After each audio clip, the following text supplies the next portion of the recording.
Tantra, sort of like the way we use the internet, but in yogic mind powers for the whole universe.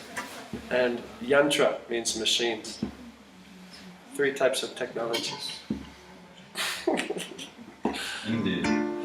Out of the 3, Yantra is considered Ugra Karma. Not so nice. Yeah, no, nice. Yeah, the other 2 are considered It's better. like mantras. If you can access the internet just by mantra or by meditation, it's easier and you don't have to have a computer, you don't have to worry about all the stuff. And That's why Madre doesn't figure out the internet, because he just waits to see. I'm waiting. Waiting till my yoga powers develop.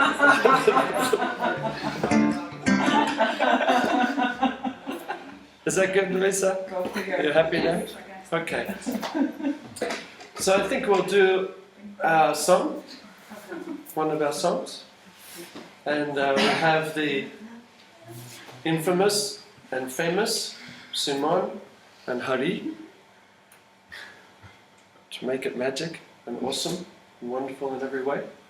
Then we'll do a little meditation to settle in, and then our class today is Tri Gunamayi. Tri means 3, probably notice a similarity. Guna means, they translate it sometimes as mode, as a kind of state of energy. It also means a rope that binds you. Tri Guna Mayi. Mayi means material. So we're not talking about a spiritual object. So the 3 modes, or the 3 states of energy of the material nature. The 3 states that material energy is in. So, let's forget about philosophy for 10 minutes and we'll just sing. So, this is one of our songs. We're going to add another one in a week or 2, probably next week. I'll just start. It's in a little bit of a high key, you may notice. That's so that we fit in with the didgeridoo. And you just join in as you like. So freaking high. Wake up, rise up, sweet family. It's time for the Lord, and remember, love is here.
Very nice. Thank you, everybody. I apologize to anybody who's over 30. That was a bit too much. I apologize. Okay.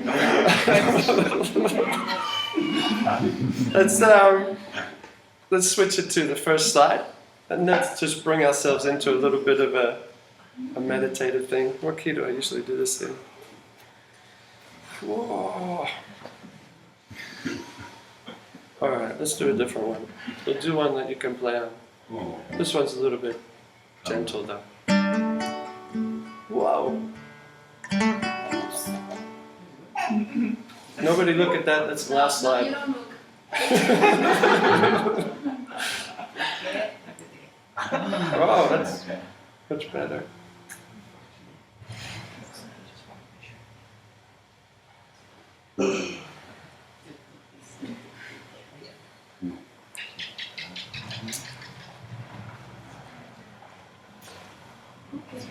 All good? Yeah. Okay. All right, my dear friends.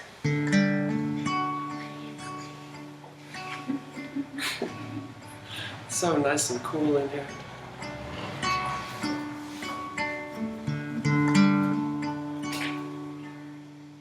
Remind me, hi. No, you're most welcome, Donna. Remind me to install fans here. Who will remind me?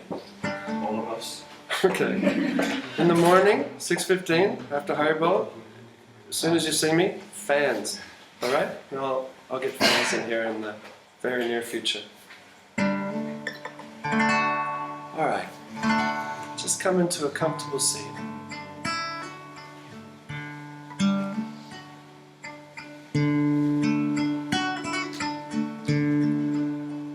Let the eyes close down.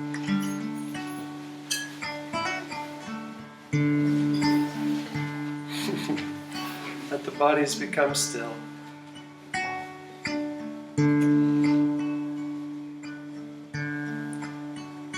And let the mind come to rest upon the breath.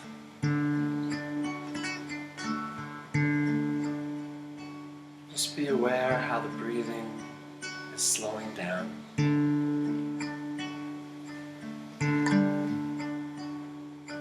And assuming a deep, slow, relaxing, steady rhythm.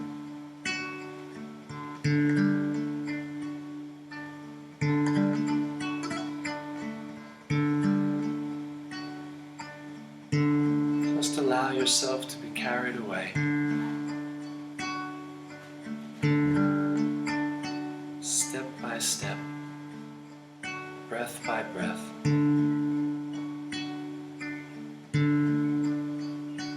As we gradually enter into our sacred space.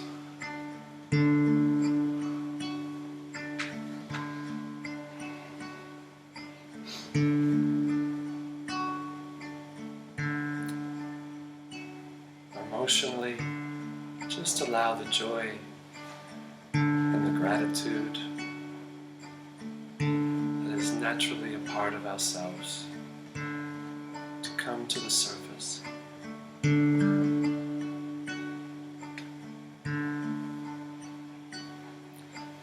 We can express that gratitude and joy through kirtan. I'll sing a simple melody and just sing along as you like.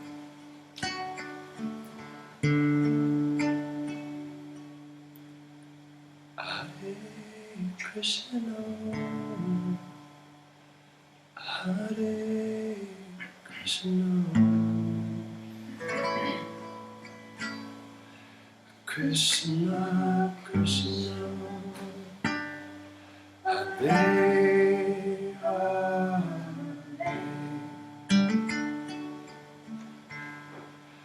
Hare Rama, Hare Rama,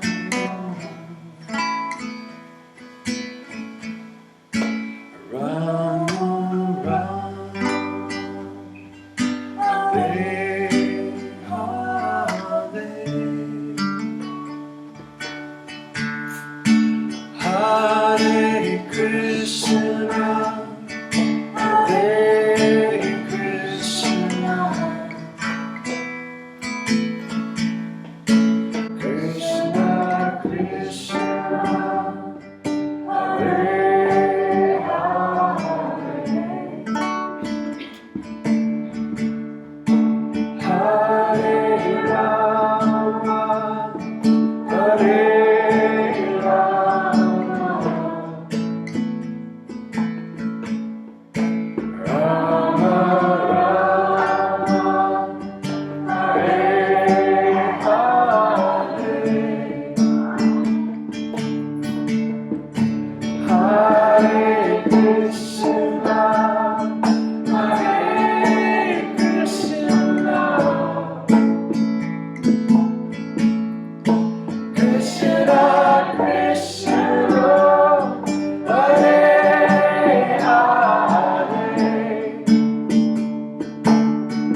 One more, full hearts.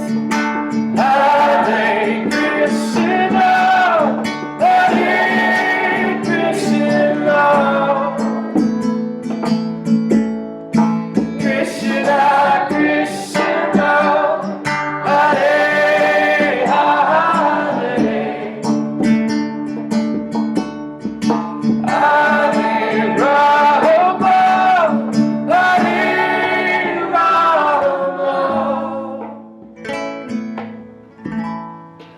Rama Rama, Hare Hare.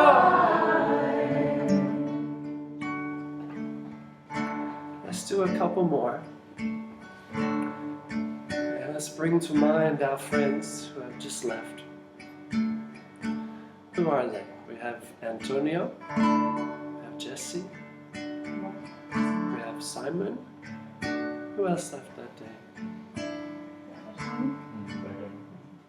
What was it? Oh, Becca.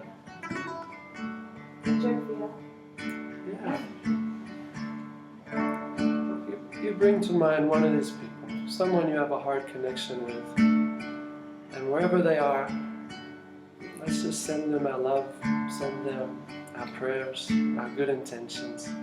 Hare Krishna, Hare Krishna, Krishna Krishna, Hare Hare,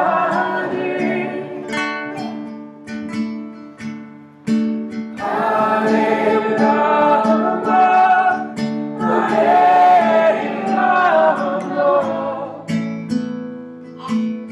Hare Rama, Rama Rama, Hare Hare. One more, full hearts. Hare Krishna, Hare Krishna, Krishna Krishna, Hare Hare, Hare Rama,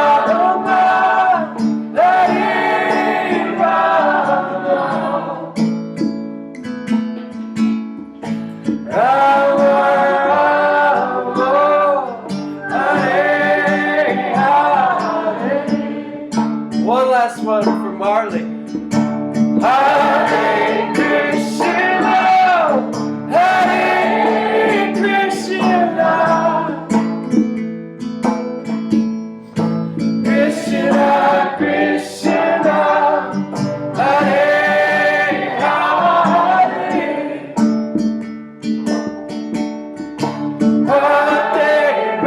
Rama, Hare Rama,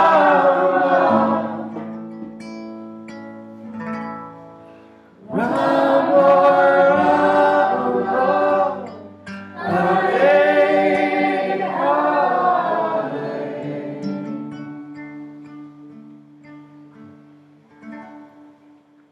Thank you, everybody. It's very beautiful. Thank you, Simon. Thank you, Hari.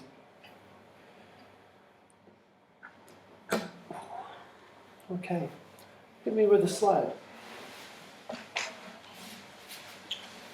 Where do we go?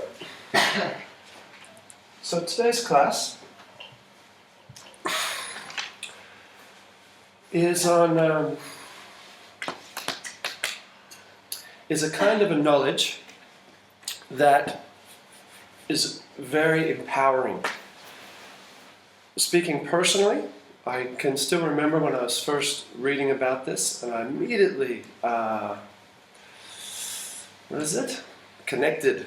I immediately had a kind of wow experience. I loved this knowledge when I first was learning about it. I think that was November 1994. I was sitting on my bed in Lidcombe in Sydney and reading the Gita. So, in what sense empowering? We are all making choices. We are making internal dialogue choices. We're making choices about what we focus on. These are the primary choices. We have unlimited millions and billions of things which we can focus on. And what we choose to focus on, in a sense, we consume, we take in, and in a sense, we become. Does this make sense? So, tell you what, it'll come to light. I think many of your faces were already understanding everything. Flip me to the next slide. So, one of the chapters in the Gita is dedicated to this. And it's chapter 14, and this is the first two texts. So Krishna is speaking to his friend Arjuna, and he's kind of inspiring him about the knowledge that is just about to come. So, again I shall declare to you the supreme wisdom, the best of all knowledge, knowing which all the sages have attained the supreme perfection. By becoming fixed in this knowledge, one can attain to the transcendental nature like my own. Thus established, one is not born at the time of creation or disturbed at the time of dissolution. So,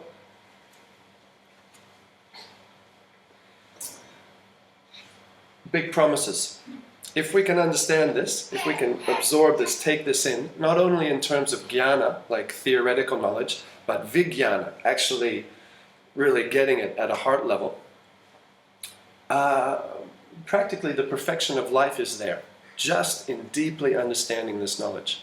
Anyway, this is how Krishna is presenting it. So we will see. Let's hit the next slide.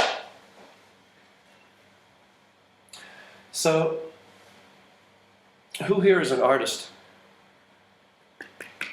Not a single person, that's not true. Who here has done art? Right. Okay. So, we have three primary colors in art, isn't it? Yellow, red, and blue. And from taking those colors and putting them on your easel with some black and white, you can make all the other colors, isn't it?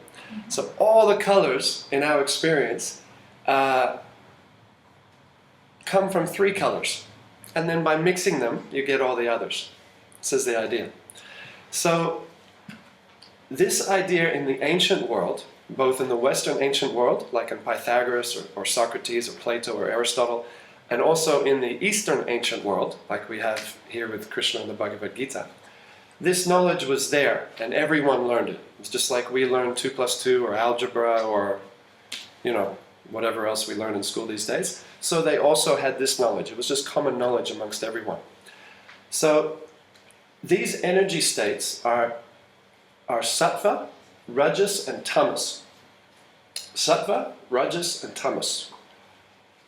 Who here can tell me what the lowest one is? And the middle? And the top. Wow, you guys are inspired. So the concept here is that we have an original nature. This is the a priori assumption. This is the assumption in their mind. We are divine, we are eternal, we are spiritual, we are beautiful, we are powerful, we are full of wisdom and happiness and bliss. This is our natural condition, as that sometimes I hear, what is it? We are spiritual beings having a human experience. Sometimes you hear that. I hear it from time to time. This is the idea in the ancient world. This is what they are assuming to be true. We are divine. We are from... we are purely spiritual, purely divine beings, much more powerful and beautiful than what we know. And that we have taken on some sort of lower energies. We have come into a lower vibration, and we are tasting pleasures or experiences at a lower vibration. Perhaps we were curious about it, or who knows, somehow or other we have come here. And as they come down further and further from our original divine nature, we come to sattva. Then when it gets even more lower in the vibe, more little bit more selfishness, a little bit more less vision, less happiness, then we call it rajas. And then when it gets very dark, very far away from our original nature, then they call it tamas. This is their idea. So the word for our original pure condition in Sanskrit is Vishuddha Sattva. Perfectly pure Sattva. This is the idea. Then you come down to Sattva Guna. It's still pure, it's still happy, it's still full of knowledge, but it's tainted. It's a little bit lower. It's mixed. Then into Rajas, then into Tamas, like this. We okay with that so far? All right. Hit me with the next slide. What are those words over there? I cannot read them. Excess, selfish, and obsessive. Okay. So when one comes down to the platform of Sattva, one still finds it very natural to be balanced. You know, sometimes we have, like in the old Disney cartoons, they have an angel and a devil. Or, what's that thing that Native American saying, inside everyone is two dogs or two wolves, I think is the original. Whichever one you feed. You've heard this? Mm-hmm. So, same idea. we have a, or sometimes they say lower self, higher self. Is that a question or you're stretching, Brad? Sorry, stretching. No, feel free to stretch. I was just clarifying. So, when our lower self is very strong and very far away from our higher self, life becomes a battle. So if, let's say we become addicted to something which is self-destructive, whatever that may be. Let's say that happens to us. You want to hear a little bit of a gross story? Something I just heard yesterday? In Circus, in the Circus Hotel and Casino, which is in Las Vegas, they have an actual team, like a group of people, which are there to clean up wee and poo. Because some people are so can't leave the machine that they actually do it there. Oh. They have that at the Pokies here too. One of my friends works for a bar and he said he has to do that quite often as well. So imagine how addicted you are. That you just go, you're weighing up, well, I'm just going to do it here. Wow. Yeah, wow. So, where was I? When these two wolves, or these two voices, or this lower self, higher self, are integrated, when they are both high, then life is easy. We get one voice telling us to eat watermelon and another voice telling us to eat mangoes. Wow, everything's great. When we have one voice telling us to eat healthy and one voice really strongly pushing us to something unhealthy, something we know will hurt us long term, this is when life becomes tricky. You follow this, isn't it? Does anybody other than me have experience of this? Yes. I have big time experience of this. So the idea is to, by looking at the different aspects of our life, of course we want to love everybody, but those people we choose to be close friends with will have a very powerful effect on us. So choosing our intimate friends, people who we reveal our secrets to, our heart to, who we become vulnerable to, if we choose people who are sattvic, that will influence us to become sattvic. If we choose foods that are sattvic or Vishuddha sattvic, that will create a body for us that is sattvic or Vishuddha sattvic. If we choose music, if we choose movies, if we choose art, if we choose places, environments, jobs, all these things, we can, by creating our internal environment and our external environment, become a very powerful, empowered, that's redundant, but anyway, we can empower ourselves to lift up that lower self and integrate it with the higher self, so that all the impulses that we have are all good for us. Life becomes in harmony, becomes easy, becomes nice, becomes sweet. And all that extra energy that we were fighting with to discipline ourselves and so on can then be spent to love others. Because we are happy, we are healthy, we are in harmony. So we're just feeling great all the time, and then we can turn our attention not to our own internal battle, but to loving and caring, basically, giving. This is the idea. So, as we come down from sattva into rajas, this is where we first start to see selfishness become prominent. Hit the next slide. This is Quentin Tarantino. Somehow Gracie found this captivating slide. So, what does it say? Depressed, self-destructive, hopeless. So in darkness, as we come further and further away from our original nature, there's clues. My mentor, one of my mentors, he likens it, you know those bumps on the side of the road? You know those things? When the tire hits them? And it's kind of like, hey, wake up or whatever you're doing, get back on the road. So when we start to experience selfishness, or then even more so, when we become helpless, when we become, I have no hope, I feel depressed, or I start to hurt myself in some way, and we can, from the vantage point of our more lucid moments, we can see, why am I doing this? Why am I acting in such a way again and again that's hurting myself? Why am I not acting for my own self-interest? When we perceive these things, when our world starts to shrink into the dark, then we can understand that we are coming under the sway of tamasic energy. Hit me with the next slide. Now, even in a sattvic life, because we have these bodies, there is some movement towards rajas and tamas. For example, a sattvic person, a yogi, will still sleep. There's a text in the Bhagavad Gita, 6:17, Yukta vihara viharasya, yukta chestasya kamasu, yukta swapna vabodhasya yogo bhavati dukkha. This word yukta means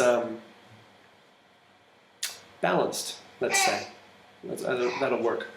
One who is balanced in terms of working, in terms of sleeping, in terms of eating, and in terms of playing, recreation, just fun, relaxing. When one is balanced in all those ways, yogo bhavati dukkha. Dukkha means unhappiness. Sukha dukkha, happy, unhappy. Yogo bhavati dukkha. By yoga, one comes into balance. Not only that, but one starts to practice yoga, then all the dukkhas go away. All the sadnesses go away. So it's not that a yogi is not sleeping at all. They're sleeping in a balanced way. It's not that a yogi doesn't eat at all. It's not that a yogi doesn't just have fun and relax and have recreation. A yogi does do that, but in a balanced way. So when we move towards, say, sleep in the evening time, we do, a sattvic person does sort of sway down a little bit towards tamas, but does not touch that energy. Just approaches that energy. And in that time, you start to feel it 7, 8, 9, 10, 11 in the morning. The sun is coming up, the energy is rising, we're going about whatever we're doing for that day. And you feel that rajas energy start to enter. That's okay, that exists in a yoga life, but we just edge up a little. We don't swing wildly into excess or obsession or anxiety or stress or darkness. It doesn't go like that, but it still does move. Next slide. All right. So we spoke in the beginning that there is an original nature, and more or less yoga is to return to that original nature, more or less.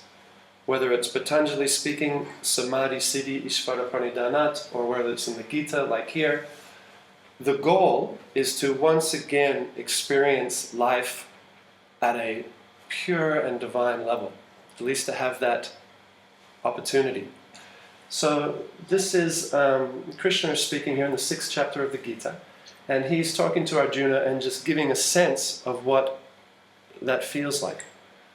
So in Samadhi is the final stage of yoga. One's mind is completely restrained from material mental activities. So there's no sense of selfishness anymore. There may be a sense of self-interest, but there's not this impulse to take. We don't even think like that anymore. It doesn't even appear in the mind. greed, envy, jealousy, pride, arrogance, these things have disappeared. In that joyous state, one is situated in boundless transcendental happiness, realized through transcendental senses. This is another concept in yoga, which we explain in a minute. Being situated in such a position, one is never shaken, even in the midst of greatest difficulty. This is actual freedom from all miseries arising from material contact. So, one of the aspects of spiritual life is that we are no longer at the mercy of external influences. The idea is that whatever is going on around us, we have such a source of happiness within, such a source of Satchit Ananda, wisdom, safety, and bliss inside of us, that whatever is going on in the outside world, even to the point of giving up our body and leaving this life and going to the next, simply doesn't disturb. One has reached a fourth state of consciousness. The three other states are deep sleep, dreaming, and wakefulness. And this is what we experience now. We are either fully asleep, woo! We are dreaming, or we are awake. Hi. And there is a fourth state of consciousness which we are currently unaware of. At least I am unaware of. Perhaps some of you have tasted it. Where one is situated above these states of consciousness.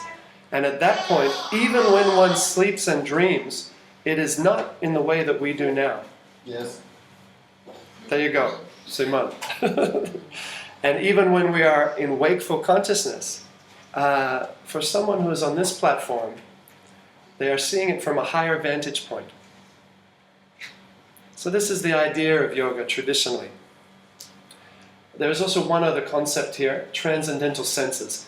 That idea is that seeing, hearing, tasting, touching, all these things, internal senses, emotional experiences, that they exist in reality at a much more vibrant level than what we experience them here. The way we experience the five senses and then the internal sense of the mind on this plane of existence is, according to the yoga philosophy, almost like a virtual reality. I saw a thing last night on South Korea, people who have become millionaires by being professional gamers. They have stadiums for e-gaming, they call it? No, esports. So like we have like in Australia you have rugby or whatever, you have big stadiums, cricket, whatever.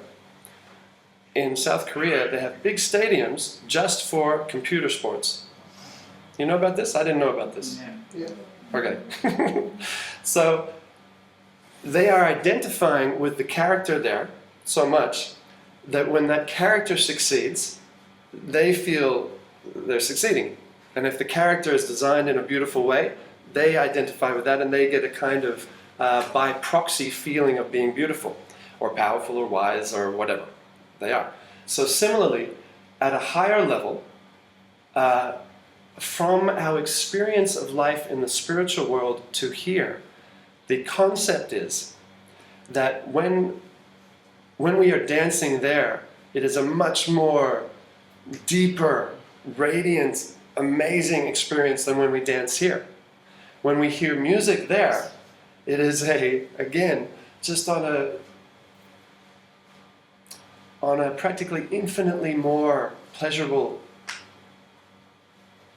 state or level there. And the music we have here, we feel that pleasure, but it's a little bit removed.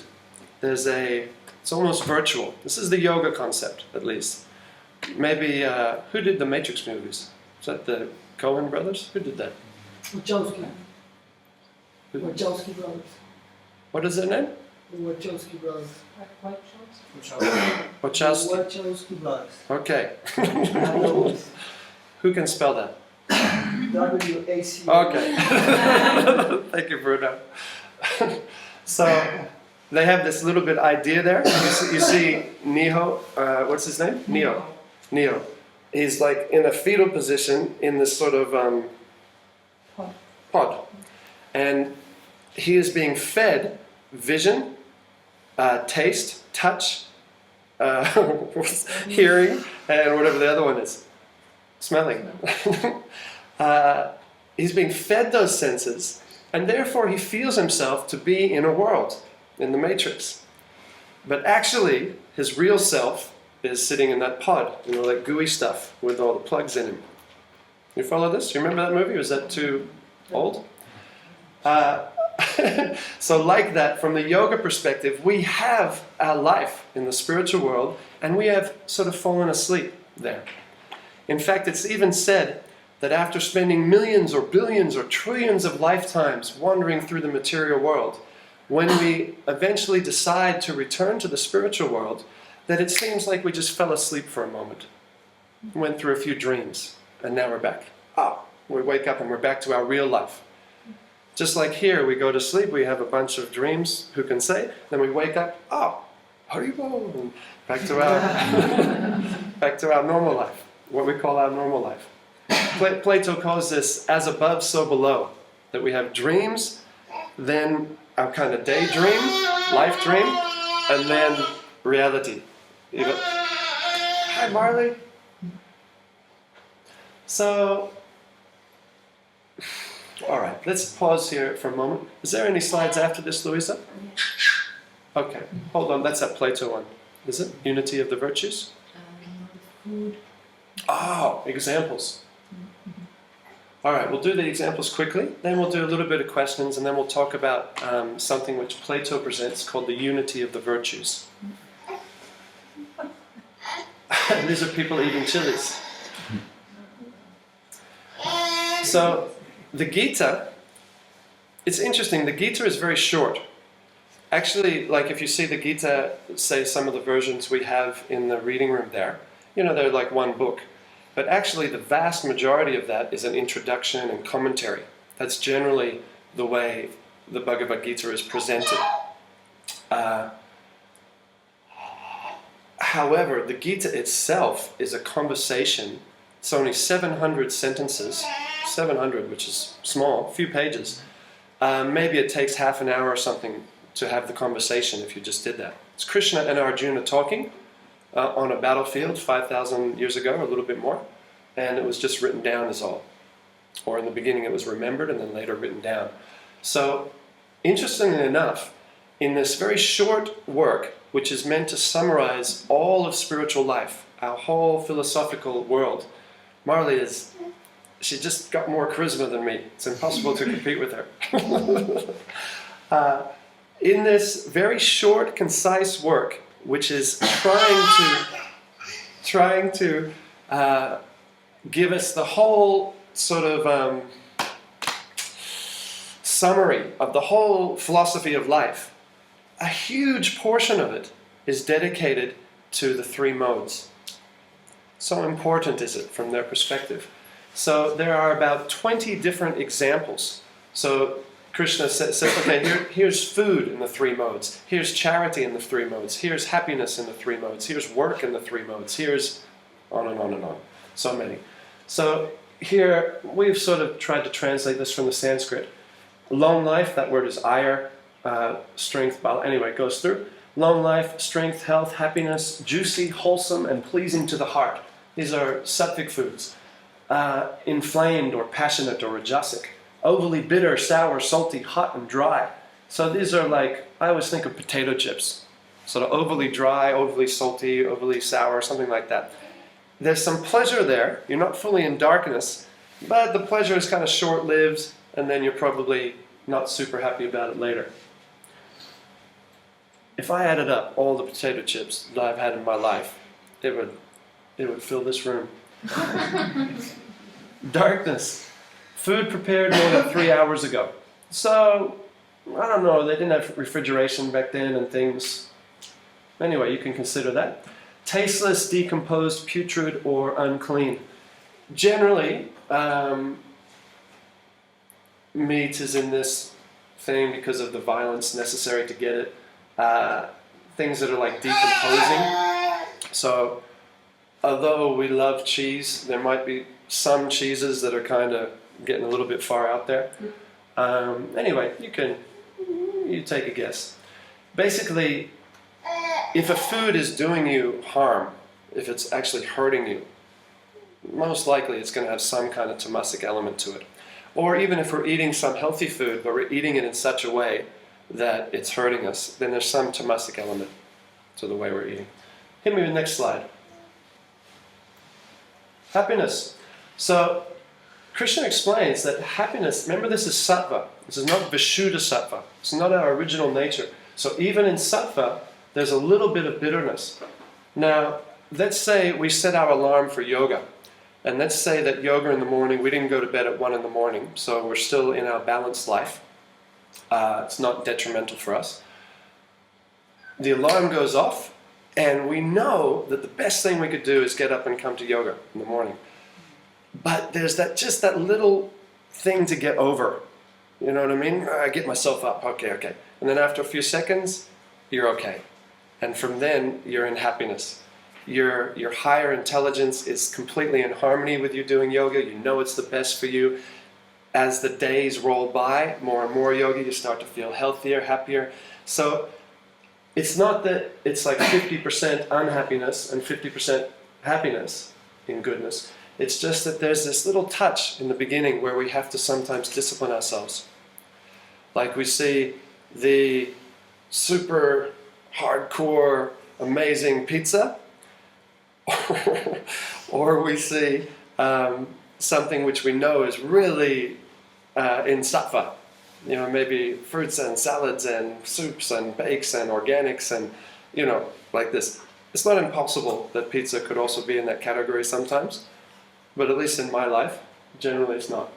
So it may take that little bit of discipline to not do something which, you know, to take the higher road. And that initial poison is what Krishna is referring to here. Inflamed. So this is the opposite. This is like the potato chip example. There's a transitory experience of pleasure which is very short-lived, and then a kind of, after that, everything that comes after that is not so good. Do you follow this? Anybody ever had this experience? When I've eaten Macca's. It tastes good for about a second. Cheesecake. Woo, cheesecake. So, and then darkness. Darkness is, from the beginning to the end, troublesome. I saw the show, I give the impression when I talk like this that I watch all horrible shows. I don't really. But I saw this show years and years ago called The Faces of Death. Anybody ever heard of that or seen that? Marcus and me are brothers in arms of that. So there's these people sitting around a table. And there's a hole in the middle of the table. Actually, do I even want to tell this story? Yeah. I'll tell it super quickly. I may regret this. What do you think? It disturbed me, that scene. It disturbed me a lot. What do you think? Should I tell him or not? Oh, I don't listen to it. Is that the monkey? This one? is the very It is. intrigued now. Yeah, it's intriguing when we start talking about secrets. If you feel in your heart that you don't want to hear this, you do this. So there's these 3 or 4 people, they're sitting around a table in, looks like an Asian country or something. There's a hole in the middle of the table. And that hole gets pulled apart a little bit, and a cage is brought underneath the table. If you're starting to see where this is going, you close your ears if you want. They give it a little bump, and a monkey puts its head up through that little hole, and they close the thing so it comes around its neck. They take a hammer, and right then and there, they smash the brains of that monkey and eat it. This is darkness. This is darkness. This is not good for anybody, in any way. What kind of consciousness do you have to do that? Exactly. And the guy says an amazing thing. The guy says a very tamasic thing. He says, well, if this is what I have to do to know God, then I'll do it. Something like that. This is knowledge, although we don't have this example up here. Knowledge in darkness, you've got it backwards. Knowledge in sattva Krishna actually defines sattva as happy and full of knowledge. You can see clearly when you're in sattva. When you're in rajas, you lose your ability to see clearly, but you kind of see clearly. It's just a little distorted. Sometimes people can tell the truth, but you're kind of focusing on one thing, kind of exaggerating it, and you're leaving out another thing or putting it down. You know, you kind of start to bend the scales. Sometimes when we argue, we do this. We take that person who we're arguing with and we kind of try to diminish their argument, and we try to exaggerate our own argument. This means we're being influenced by a rajasic kind of mentality. In tamas, it's the opposite. You think up is down and down is up. So you think like flying into the Twin Towers or blowing up a school bus with kids in it is somehow going to be pleasing to the divine. You know, you're the opposite. We got it the opposite way around. I don't actually know anything about 9/11 or all that stuff, just what I heard on the TV. But if they're doing it for that reason, that's crazy. In France, a few years ago, somebody blew up a school bus with kids on it, and they gave a religious reason to, this means darkness. This means you got the wrong idea. You got it all upside down. All right, so another example I think of in darkness is when I was young,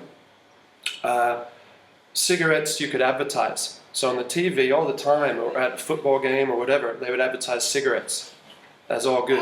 And on the packets, it would say all sorts of cool stuff. Later they reduced, and then outlawed, at least in Australia, they outlawed, you can't advertise cigarettes anymore. And then they had to put these things on them, like, this will kill you. And it has like a picture of somebody with lung cancer or something. And then we go and we pay our money.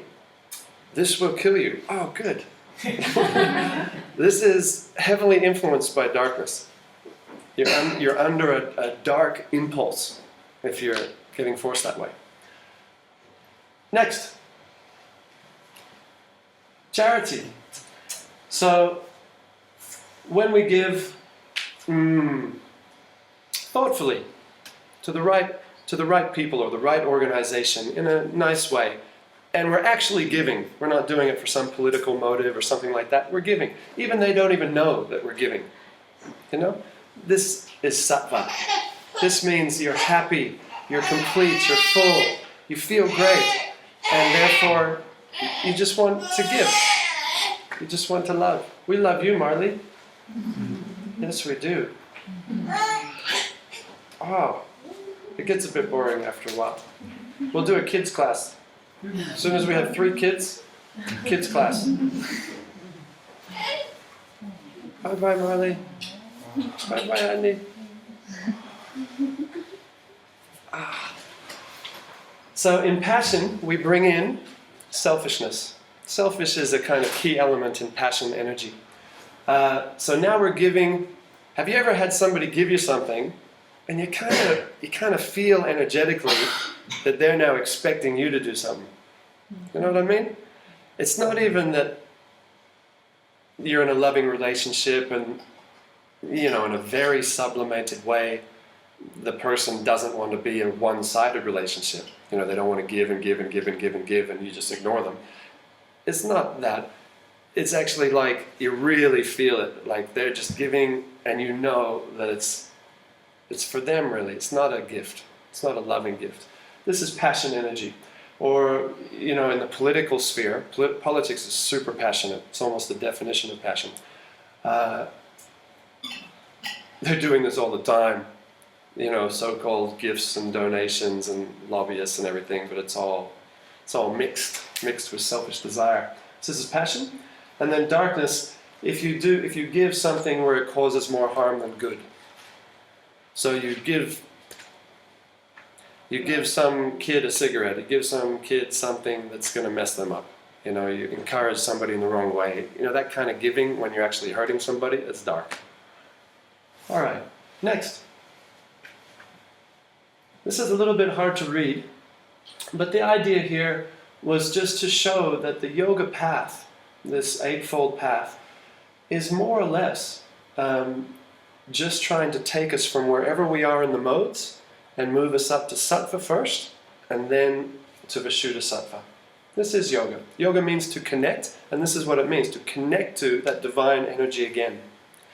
Believe it or not, although religion has come to mean something very different in the vernacular, in the way we use the word religion idiomatically, originally it's re ligario, something like that. That ligario is like ligament, ligament, something that joins, connects. To reconnect was the original meaning of religion, the actual word, and yoga also means to reconnect. So originally these two concepts are in harmony, but through the ages, they kind of off on different paths. By the practice of yoga, impurity is removed and the light of full knowledge can shine forth. As the impurities of tamas and rajas dwindle, the luminosity and clarity in sattva can manifest. The more the Eightfold Path is practiced, the more this light can correspondingly increase.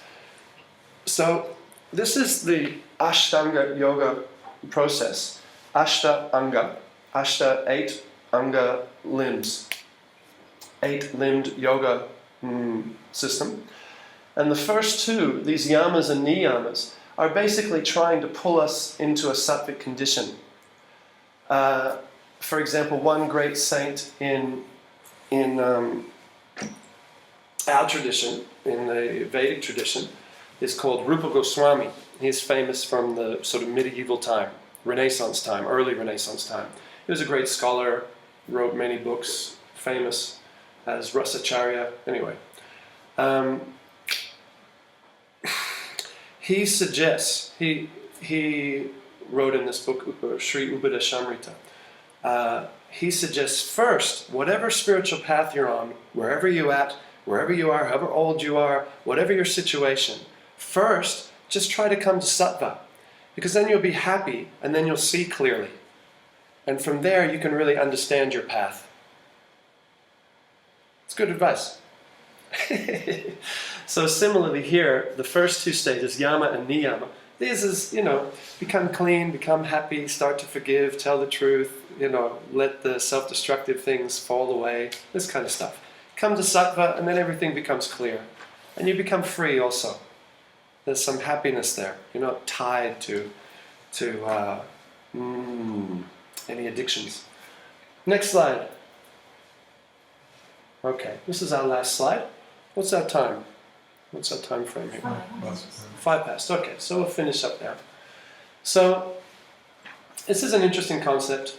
Plato calls this the unity of the virtues. So, the same idea, but sort of approaching it in a different way. Because all the things in a sattvic category are sort of in one energy level, and all the things rajasically and all the things tamasically, and of course we're all mixed up in there. If you have areas of your life which you can recognize that they're not in sattva, and you would like them to be in sattva, you may not immediately be able to do all of them. Some of them may be a bit difficult. But some of them might be possible for you. So the more things that you can bring into sattva, that they will then affect you, and that effect will help you with the others. In other words, you're moving your whole energy up. Maybe there's somebody in your life who is a vampire on you. You care about them, you love them, you'd like to help them, but really you can recognize they hurt me. When I associate with them, they take advantage, they exploit me, they abuse me, they hold me down or pull me down. It may be time to let that person go. And of course we have all goodwill and we wish them well and we may even pray for them or whatever. But if we can't lift them up, if they are pulling us down, then we could let them go and that will help us. Or maybe there's a dietary change that we could make. Or maybe we could look at maybe we have so many sattvic things, but maybe our car or our house is unclean. It's always sort of messed up, and when we get home, sometimes that happens to me, I get so busy when I go home, it's kind of not so clean, and I feel that energy as soon as I walk in the house. That feeling when you when it's just not, it's kind of messed up and you get that. Or the other one, when you walk into your home or your room or your car and everything's really clean and fresh, it lifts you. Isn't it? The clean team has this experience every day. You're so lucky. So Plato is basically recommending, as the Dalai Lama said, whatever good you can do that. If there's good things that you can't do, why worry about them? But if there's good things that you can do, just do that. Very simple. If there's some bad things that you can give up or leave away, leave them away.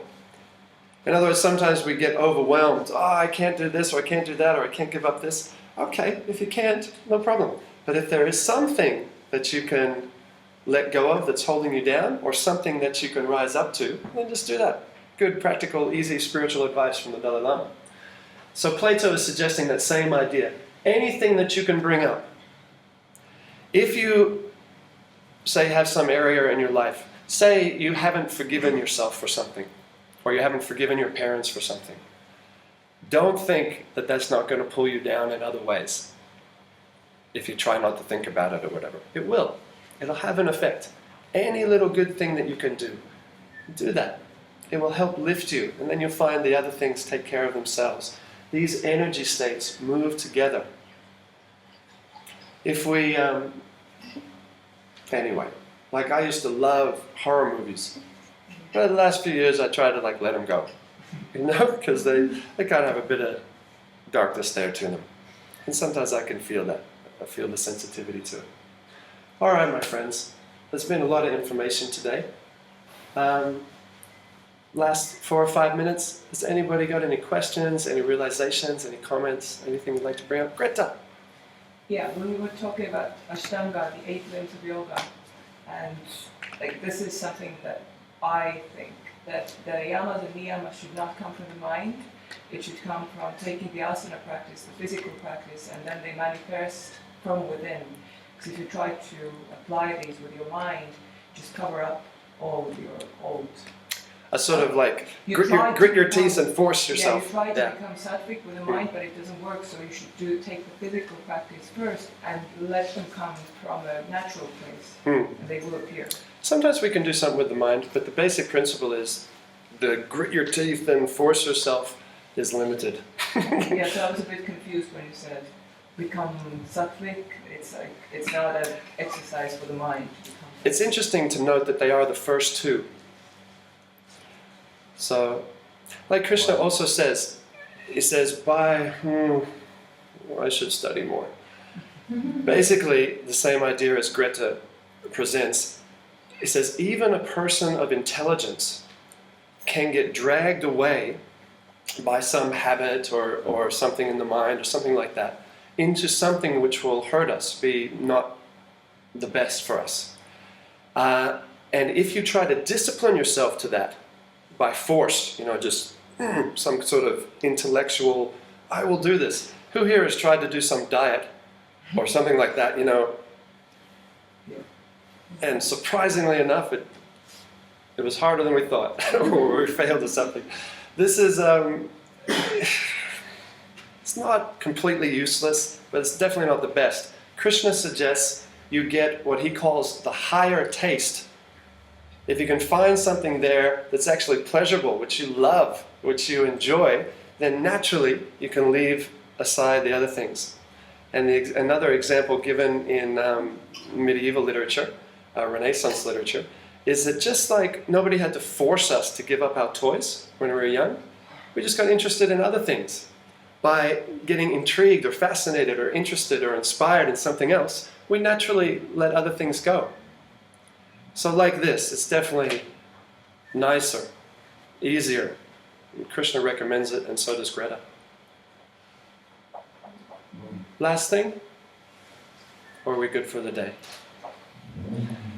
Thank you, beautifuls. You've been very kind. Thank you for all your patience. You're all free. Thank you. Thank you.